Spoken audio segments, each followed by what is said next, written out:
Good evening, this is Nas. Fire in Mandeville. How could the damage and injuries from this disaster have been minimized? What could we have done differently, and how can we reduce the devastation should this happen again?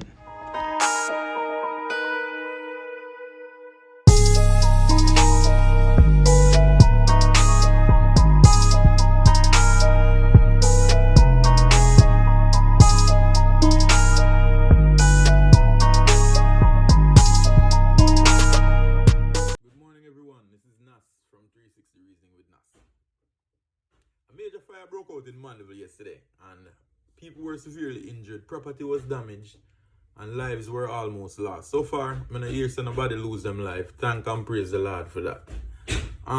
What happened in Mandeville yesterday, after watching the video and getting a basic understanding of what went down, it made me get very concerned as a regular, everyday citizen to see how the situation was handled. This video is not to bash anyone, but to look at things from the standpoint of seeing how could we have better handled the situation. People who were directly involved and those who were in the immediate surroundings. How could have better handled the situation?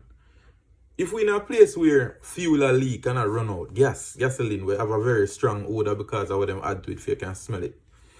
If you're in a place where fuel is being exposed at that quantity, so much gas are run out for whatever the reason is, a gas leak sprung from the gas station. And gas was running all over the gas station, and while the gas was being spilled on the floor, I noticed that individuals were sitting nonchalantly, looking at their cell phone screens, moving about the place.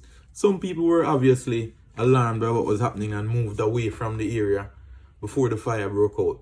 But while the fuel was on the floor and running out on the ground, people at the gas station, in my opinion, and this is only my opinion, we're not taking the necessary precautions to prevent people from coming within the area where the gas is spilling, especially people driving up to the area where the gas is spilling. Why is it so important? If gas is being exposed at that rate and a vehicle is driving up, whether or not the vehicle has a sound exhaust system or not, the muffler system, there's fire in the muffler system at all times. Whether you can see it or not, there's fire in the muffler system. And if a gas station owner realizes that gas is being spilled in the open area and cars are still being allowed to drive over the spilling fuel, that is a recipe for disaster. On the other hand of it, on a personal level, if you're an individual and you see gas running out in a gas station, brother, why would you continue to sit down there in the middle of the gas being spilled on your cell phone nonchalantly as if you're not aware of what's going on in your immediate surrounding? We have to take these things into consideration and use situations like this as an example of what we should or could do to prevent ourselves and others from sustaining injury in such a situation.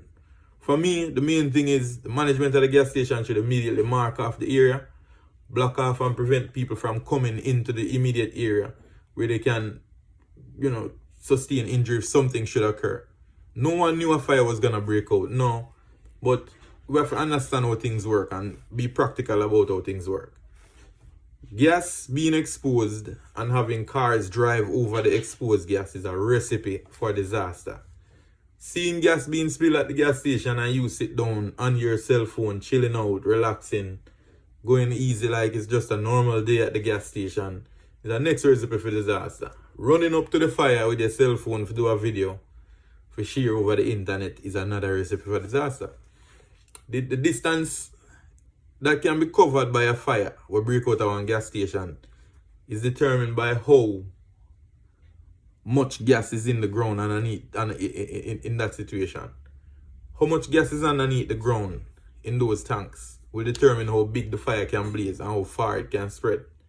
And no one will ever know how much gas is in the ground except maybe the gas station owner inside can tell the level of gas remaining in the ground.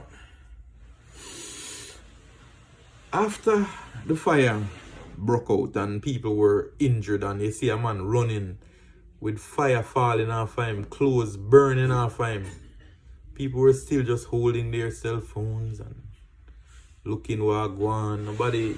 Nobody fi assist the man where look like him suffer from extreme burns all over him body. Nobody no grab a towel and say, wrap him up and throw him in a car and rush him to the hospital. The man just dead until I guess in the very end now, you know, something must have happened in the very end. Nobody know what going on after the video. But people, when it comes to human lives, we have to kind of move a little bit more proactive and see what we can do for help. You know? I wasn't there. No one knows what I would do if I was there. And the situation happened. And all we can do is look at it and learn from it and see how we can think about how better to handle a situation like this if it happens in the future. Thank you for watching.